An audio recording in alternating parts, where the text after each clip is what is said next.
Les activités de la 4e édition de la journée de la souveraineté retrouvée ont pris fin le week-end dernier dans la salle de banquet du Centre international de conférences de Bamako sous la présidence du Premier ministre du général de division Abdoulaye Maïga.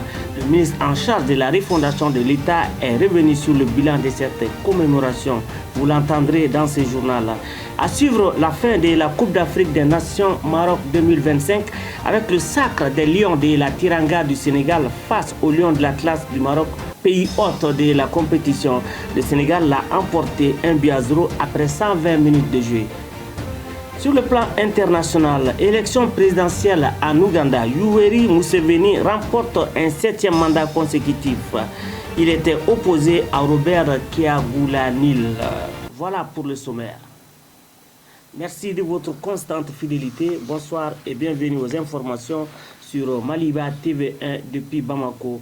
Tout d'abord, le président de la transition, le général d'armée Assimi Goïta, a pris part ce samedi 17 janvier 2026 à la cérémonie d'investiture de son homologue guinéen, son Excellence Mamadi Doumbouya, au stade Lassana Conté de Conakry avec 6 autres chefs de l'État africains. À l'accueil du président Goïta, il y avait le Premier ministre, le ministre des Affaires étrangères de la Guinée et l'ambassadeur du Mali en Guinée. Les Maliens résidant en Guinée ne sont pas restés en marge de cet accueil grandiose.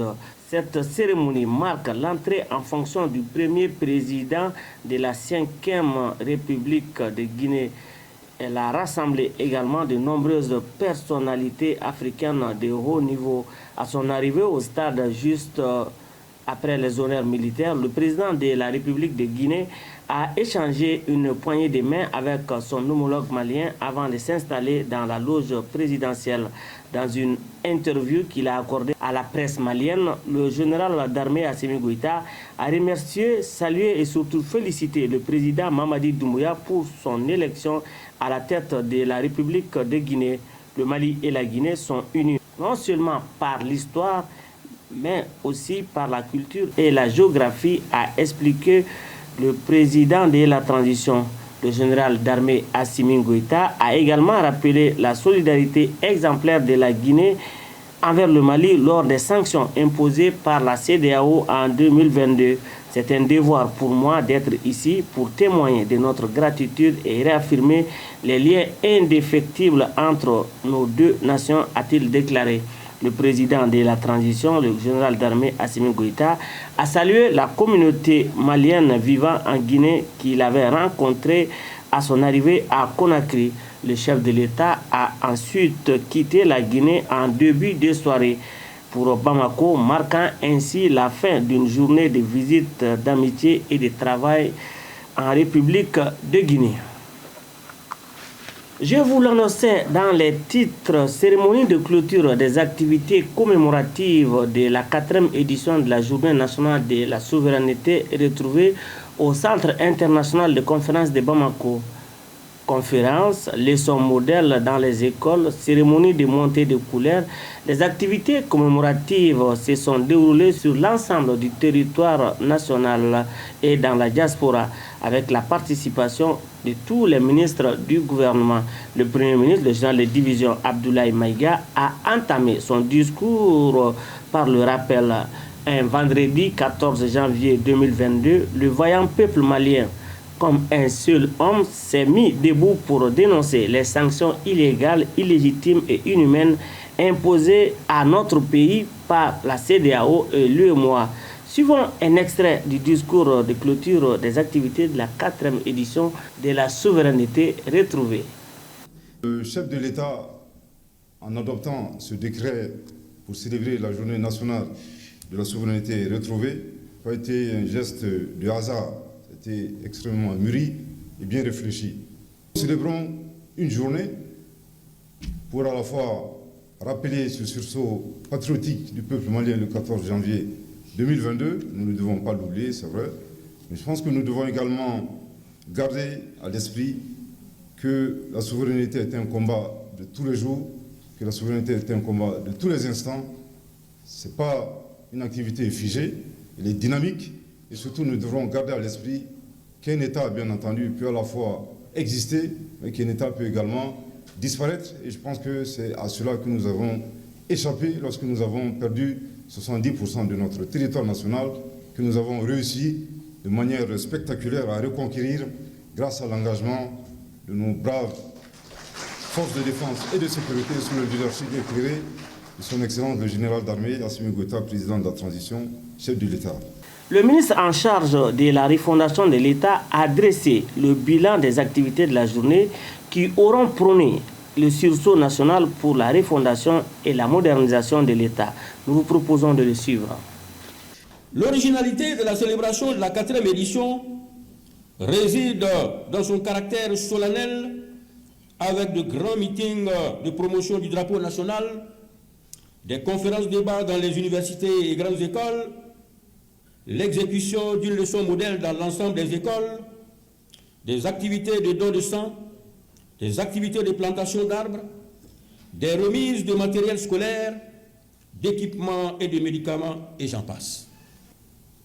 La grande mobilisation de la jeunesse pour la promotion du drapeau national, initiée par le ministre de la Jeunesse et des Sports, chargé de l'instruction civique et de la construction citoyenne, dans l'après-midi du 14 janvier 2026, au stade Mamadou Konaté, a été le point culminant des activités commémoratives à Bamako. L'esprit de la Journée nationale de la souveraineté retrouvée engage chaque Malien et chaque Malienne à faire preuve de résilience et de sacrifice, à soutenir les autorités de la transition et agir dans sa sphère d'influence en vue de la réalisation du Mali courant. Sur un tout autre plan, cérémonie de remise des kits solaires et d'équipement de travaux à l'Institut des sciences appliquées ISA par la société chinoise Felicity Solar Mali, SARL et ses partenaires. Cela constitue une avancée majeure vers l'autonomisation énergétique de cette structure de recherche, suivant les mots du responsable du Centre d'excellence solaire photovoltaïque de l'ISA. Ensuite suivra les interventions du responsable pays de Felicity Solar.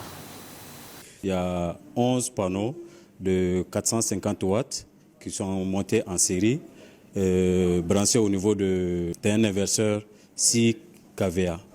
Donc maintenant la batterie c'est 15 kWh qui alimente 2 laboratoires. Donc maintenant il y a 19 autres panneaux qui sont réservés pour l'essai de la performance des panneaux pour les étudiants. Nous avons choisi ISA avec une conviction profonde. C'est d'apporter une lueur d'espoir aux étudiants et à l'enseignement supérieur malien en leur offrant un environnement propice à l'apprentissage et à l'innovation en équipant la salle de formation d'un système solaire, leur permettent de se familiariser très tôt avec la pratique des technologies liées aux énergies solaires.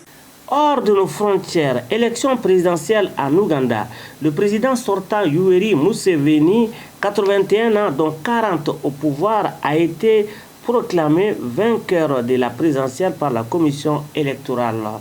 Selon les résultats finaux annoncés, Yoweri Museveni est crédité de 71,65% des suffrages contre 24,72% pour son principal opposant Robert Kyagulanyi, alias Bobi Wine.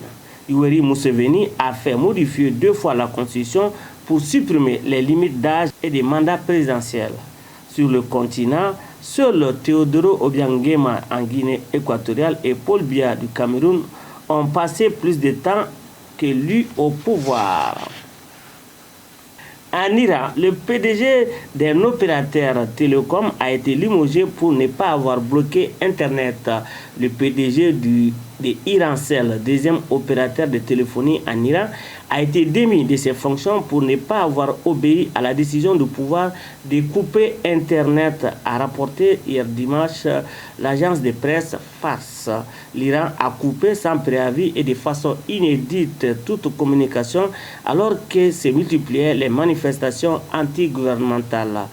L'accès à Internet est depuis quasi impossible en Iran, même si des restrictions ont commencé à être levées pour certains sites étrangers, à l'image de Google.